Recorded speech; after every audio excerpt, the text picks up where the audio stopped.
Marami ang nag-aakala na kapag natapos na ang chemo at targeted therapy, tapos na rin ang cancer journey. Pero para sa isang cancer survivor, tuloy-tuloy pa din ang laban. This week, nagpa-bone scan ako, chest CT scan with contrast, ultrasound ng whole abdomen.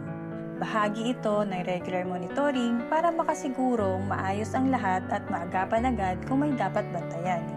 At dahil mabilis ko nakuha ang mga resulta, ngayong weekend pupunta ako sa surgeon ko para sa final reading. Bilang breast cancer warrior, natutunan ko na hindi natatapos ang healing sa huling treatment. Kailangan pa rin ng regular check-ups, healthy lifestyle, at pagsunod sa payo ng mga doktor.